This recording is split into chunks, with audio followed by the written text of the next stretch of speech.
Salut la team, heureux de vous retrouver une nouvelle fois pour une nouvelle vidéo.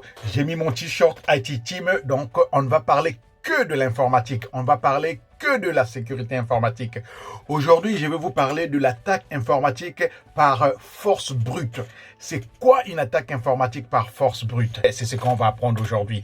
Donc, l'attaque informatique par force brute est une méthode utilisée en cryptanalyse pour trouver un mot de passe ou une clé. C'est ça, c'est tout simplement ça. Et la cryptanalyse, c'est tout simplement une des branches de la cryptographie qui étudie la manière de casser les codes et les cryptosystèmes. Donc, toi qui m'écoutes, si tu as un problème avec un hacker qui décide de pirater l'un de tes comptes et il tient mordicus à le faire, il va utiliser la méthode de la force brute. Et qu'est-ce qu'il va faire? Il va prendre tout son temps. Il va prendre tout son temps jusqu'à ce qu'il puisse accéder au service ciblé. Donc, la force brute, en fait, consiste à faire quoi?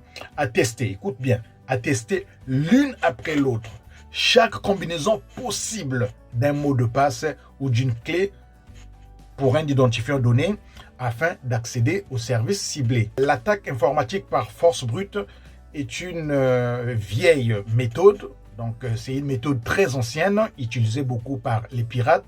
Donc, le temps nécessaire à cette attaque dépend des trois choses. Donc, la première des choses, c'est le nombre de possibilités.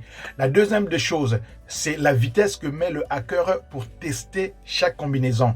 Et enfin, la troisième chose, sont les défenses qui lui sont opposées. Donc, s'il n'y a pas beaucoup de défenses, il va aller plus vite. Et le problème avec ce genre d'attaque, c'est que les sociétés, donc les entreprises ou les organismes peuvent s'organiser, donc peuvent disposer de systèmes de défense permettant de se protéger de ce type d'attaque.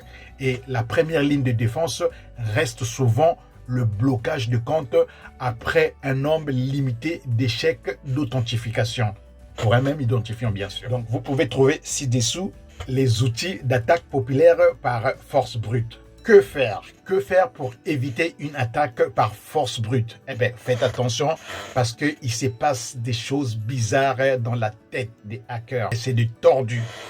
Je vous conseille, pour comprendre un peu ce qui se passe dans la tête des hackers, de lire ce livre. Je l'ai acheté il y a quelques jours, il est sorti. Il y a 10 jours, il est à la FNAC, il coûte moins de 30 €. Vous saurez ce qui se passe dans la tête des hackers.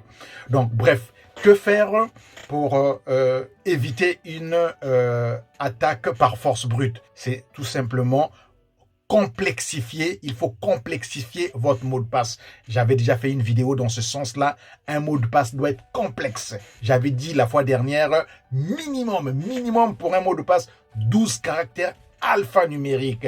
Dans ce mot de passe, un mélange de majuscules, minuscules, chiffres, caractères spéciaux. Complexifiez votre mot de passe. Sinon, vous allez être un jour victime de ces malades, de ces tordus.